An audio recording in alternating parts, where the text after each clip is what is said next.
After the opposition showed constitution copies to ruling NDA inside and outside Parliament, day 2 of Lok Sabha expected to follow suit. Opposition India Alliance leader is likely to continue protests over need stop.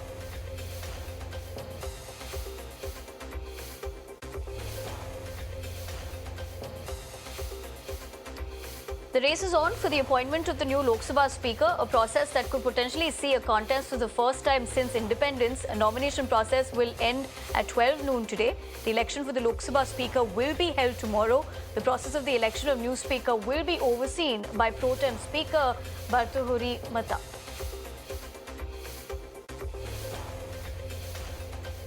A day ahead of the scheduled Speaker election on June 26, the BJP has begun consultations with its allies on the ruling NDA's candidate for the Lok Sabha Speaker's post. The NDA is expected to announce the name of its nominee for the post today. Pro Tem Speaker Mahtab, Radha Mohan Singh and D. Purandeshwari have emerged as the likely front-runners from the NDA camp for the post. The opposition India bloc, on the other hand, is adamant over its demand that senior Congress leader K. Suresh, an 8-time MP, to be appointed as the Deputy Speaker of the lower house, failing which it would field him as the opposition Speaker nominee. The bloc has been demanding the post of Lok Sabha Deputy Speaker for an opposition leader.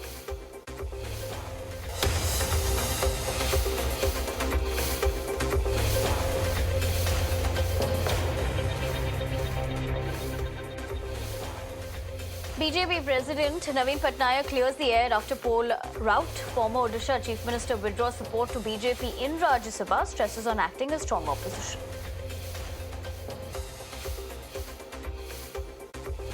After the shift, BJD President Naveen Patnaik instructs his Rajya Sabha members to emerge as a vibrant and strong opposition in the upper house. Adopting a more assertive approach, the party seeks to challenge the notion of being villain towards the central government led by the BJP. He's asked his MPs to raise all issues pertaining to Odisha's development and the welfare of the people.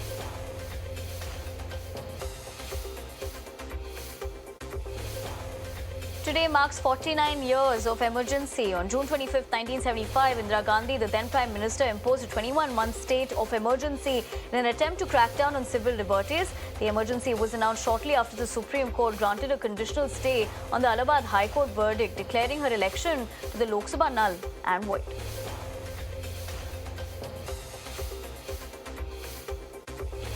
To mark entering the 50th anniversary, BJP will launch a nationwide program today to mark anniversary of emergency. Now, the program will be on the 1975 emergency to expose the Congress and its disregard for the Constitution.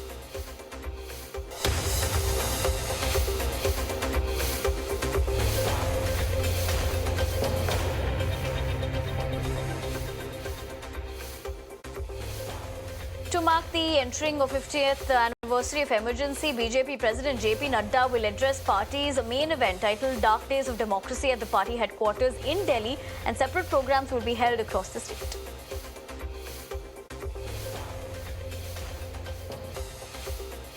Cracks appears to be seen in Mumbai Congress as the party has witnessed an organizational decline under the leadership of Lok Sabha MP and Mumbai Unit Chief Varsha Gaikwad.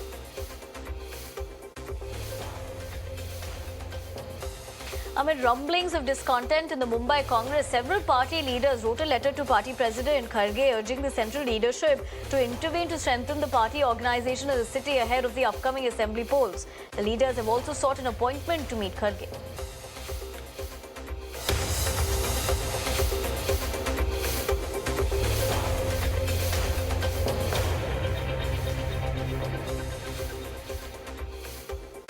Amid the NEET net paper leaks row, Mamata Banerjee offers Prime Minister Modi solution for paper leaks. The West Bengal CM has requested Prime Minister Modi to consider giving states freedom to select medical students through joint entrance exam.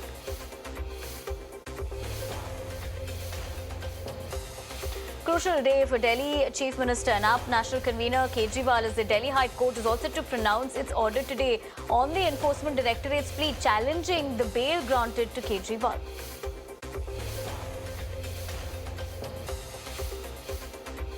Former Delhi Health Minister Satyendra Jain has once again approached Supreme Court seeking regular bail. The bail plea has been listed for today. Satyendra Jain was arrested by the ED on May 30, 2022 for allegedly laundering money through shell companies and buying land with illegal funds. His arrest came came a month after the probe agency attached assets worth rupees 4.81 crore linked to the AAP leader's family in a disproportionate assets case. The Bombay High Court came down heavily on the BMC and the police for failing to act against illegal hawkers who encroach on footpaths and said roads are cleared only during the visits of Prime Minister and other VVIPs. The court also expressed concern over the assaults faced by BMC officers who take action against encroachments as well as people who complain against illegal hawkers. The court also emphasized that allowing such encroachments leads to lawlessness and compromises pedestrian safety.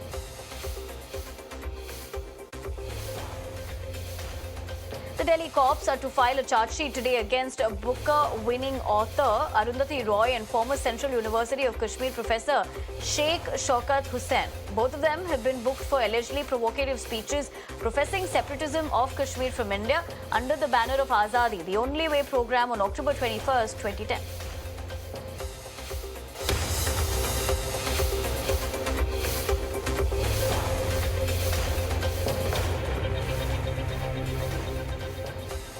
The founder and chairperson of the Reliance Foundation, Neeta Mukesh Ambani, visited Kashi's Vishwanath temple to present the wedding invitation of her son, Anant Ambani, who is set to marry Radhika Merchant, the daughter of entrepreneur Shaila Merchant and CEO of Anchor Healthcare, Viren Merchant, on July 12th. The Finance Ministry has called a meeting of heads of public sector banks today to review progress of various financial inclusion schemes, including PM Vishwakarma, Jan Suraksha and Mudra Yojana. The meeting is scheduled to be chaired by Financial Services Secretary Vivek Joshi. The Kerala Assembly on Monday unanimously adopted a resolution urging the centre to officially change the state's name to Kerala. The Assembly passed a resolution for the second time because the Union Home Ministry, which reviewed the first resolution, suggested some technical changes.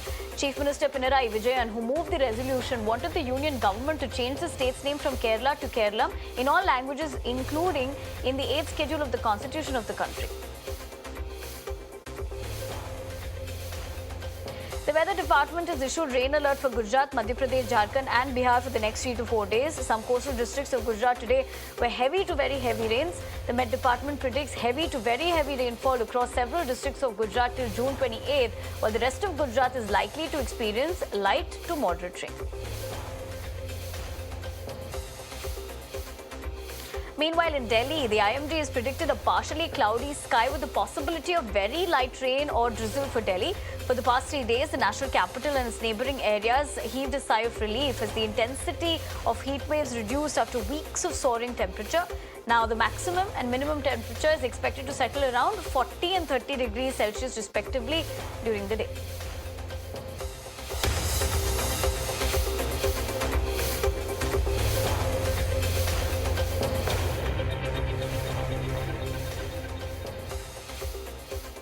Now, dangerous heat wave sweeps across East Coast US. Over 100 million people in the US under heat warnings as dangerous heat dome now expands to the West Coast. Now, if you're speaking about Baltimore, Philadelphia, Idaho, Montana and Wyoming facing extreme heat, the NWS warns of dangerous conditions with heat indices above 105 Fahrenheit.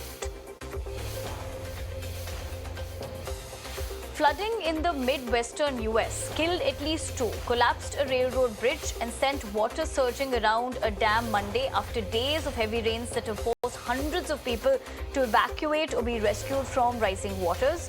The bridge connected North City and South Dakota with Sioux City, Iowa.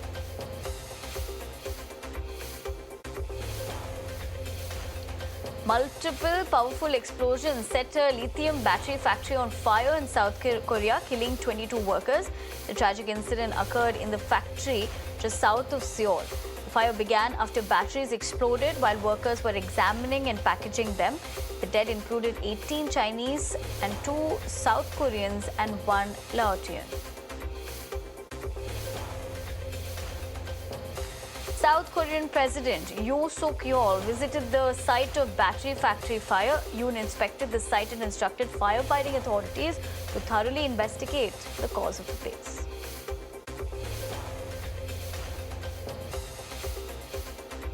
An aerial drone launched by Yemen's Houthi rebels struck and damaged a vessel in the Red Sea. The attack comes as the US has sent the USS Dwight back home after an 8-month deployment in which it led the American response to the Houthi assaults. Hours after the attack, the Houthi military claimed the attack, saying the rebels targeted the Trans-World Navigator. Russian Pacific Fleet holds exercise in Sea of Japan. The fleet first practiced self-defense against a hypothetical enemy unmanned surface vehicle attack, during which the warships released a smoke screen for concealment and their helicopters to search for targets at sea.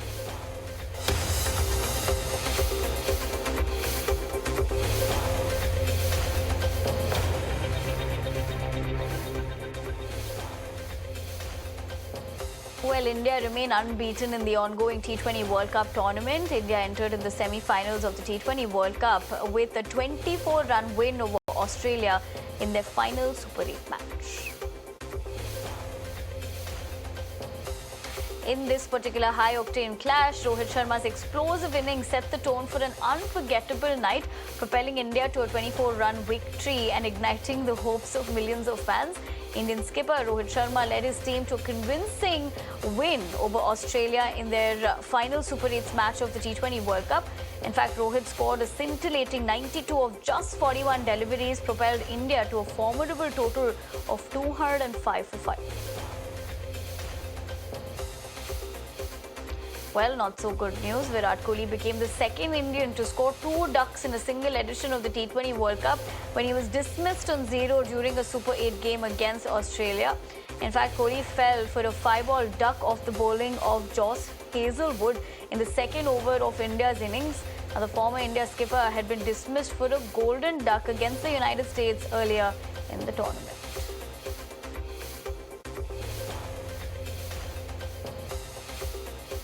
Well, the semi-finals is going to be quite interesting because India will be taking on England at the Providence Stadium in Guyana in the second semi-final on June 27. However, the weather forecast predicts a 88% chance of heavy rain on the day of the match. If the forecast holds true, the India versus England semi-final may be at risk of being washed out.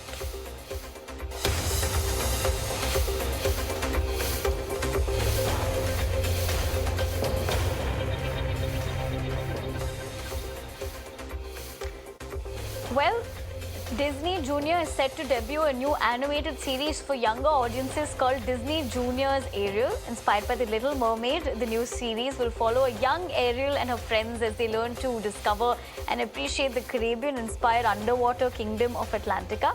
Throughout the series, the multicultural diversity of the Caribbean will be highlighted through music, food, festivals, fashion, language, and folklore. What are we waiting for? Let's grab that notebook. Give me back my notebook. Really important. Hey. This is actually kind of fun. Well, the cast of Supercell walked the black carpet in London for the premiere of the new Netflix show directed and written by Rapman. The show follows 5 ordinary people from South London as they discover they've got superpowers. However, Rapman is quick to explain that this is not a regular superhero show.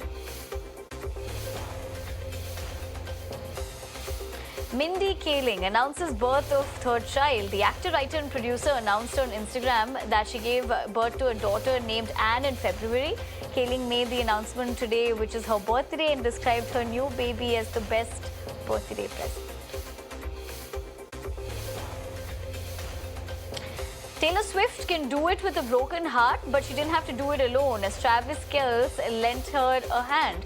The pop star's boyfriend, tight end for the Kansas City Chiefs, joined Swift on stage for a skit before she sang I Can Do It With a Broken Heart. This happened on the third night of Swift's Eras Tour shows at Wembley Arena in London and was a big hit with the crowd.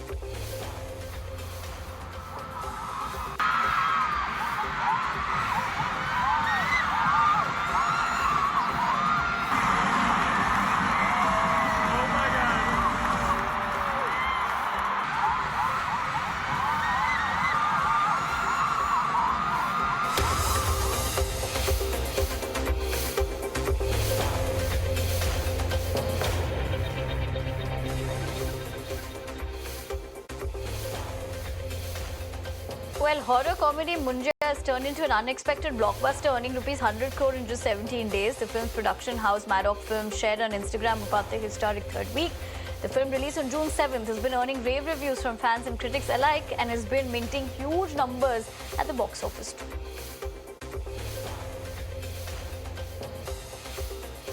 It's official, the much-awaited Indian 2 movie trailer will be released today. Ulaganayakan Kamal Haasan has reunited with director Shankar for a sequel to their previous collaboration Indian 2, which has been in production for almost 5 years, is set to release in theatres on July 12.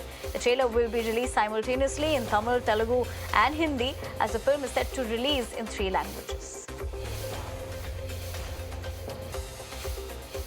Raja Rani actor Nayanthara and Nazriya Nazim had a special reunion after a decade. Nazriya shared adorable photos with Nayanthara on her Instagram page. One of the photos features the two actors with their respective spouses, Vignesh Shivan and Fahad Fasil.